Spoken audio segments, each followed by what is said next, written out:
Hey, what's up, guys? Randall and Steve back here this week for the Honda Classic. Last week, we had the Genesis Invitational where we did very well on the derivatives, did not have anybody as far as an outright winner goes. I know Steve mentioned that Neiman was a solid play in just about every matchup, and lo and behold, wire to wire. I know halfway through watching that, I know you and I actually thought we had Neiman. Couldn't remember if we had given him out or bet on him or not, at least pre-tourney. So didn't top 20 rocker, but yeah, outright would have been nice.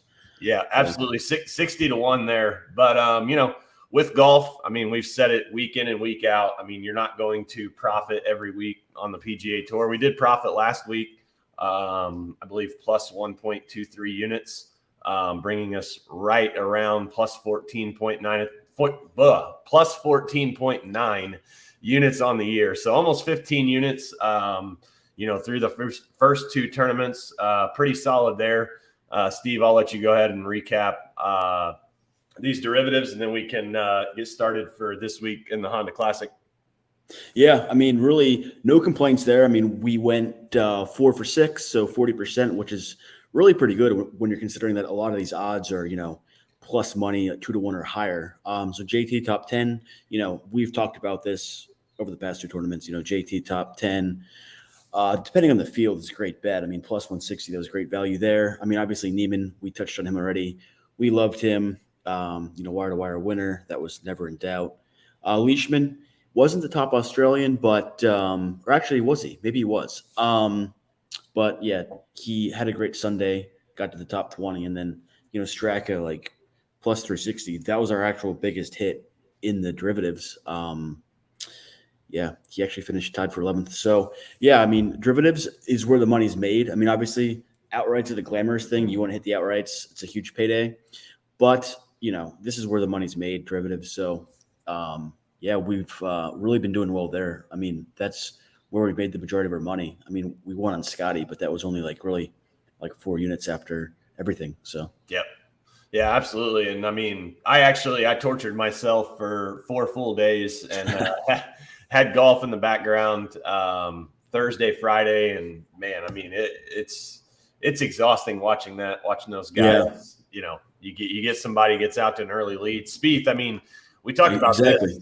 I mean, Spieth's number was insane. I mean, 46 to 1, probably pretty telling that he wasn't going to win the tournament. I know we mentioned that probably, I think, Friday afternoon when we were talking. He obviously played really well the first 2 days, but 46 to 1 for a guy like Spieth is probably a little too highly priced for him to have a chance. So we'll go ahead and get into this week. I'll let you talk about what we've got for derivatives this week, and then I'll go over our outright winners, and we'll wrap it up.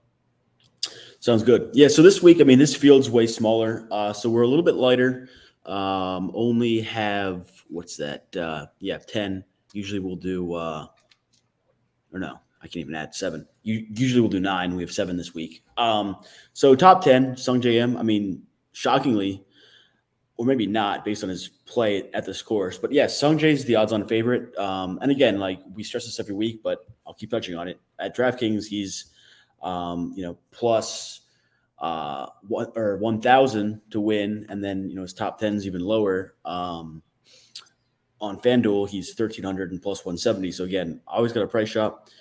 But I mean, Sungjae, he's played really well here. He's played here 3 times, one in 2020, was tied for 8 last year, and then 2019 he wasn't the best, tied for 51, but he plays best on Bermuda grass, and we love him this week. The model loves him, and top 10 plus 170 is some great value. Louis, he's actually our model's favorite to win. I mean, surprisingly, it gives him a 7% chance to win. So top 10, we really like that. Plus 250. And then Neiman again. I mean, it's really hard to win back-to-back on the PGA Tour, but he's playing as well as anybody right now. His game fits this course, so we like him top 10, plus 200. And again, on DraftKings, plus 130, FanDuel, plus 200. Huge difference. great bet on FanDuel, terrible bet on DraftKings. Billy Horschel, he's actually my favorite to win. Me personally, the model likes him as well. So top 20, he's been playing very well. Finished tied for fourth here in 2017, tied for eighth in 2016. He's born and raised, lives in Florida. So his game fits this course, and he's been hot. His last two starts, tied for 11th at Farmers, tied for 6th at Phoenix. Love Billy O this week. And then Koepka. Koepka, he's hit or miss. Randall will touch on him. It's a little bit similar to Spieth last week, odds-wise. Seems a little bit too good to be true. But, he's a guy, if he comes to play, he's the best player in this field.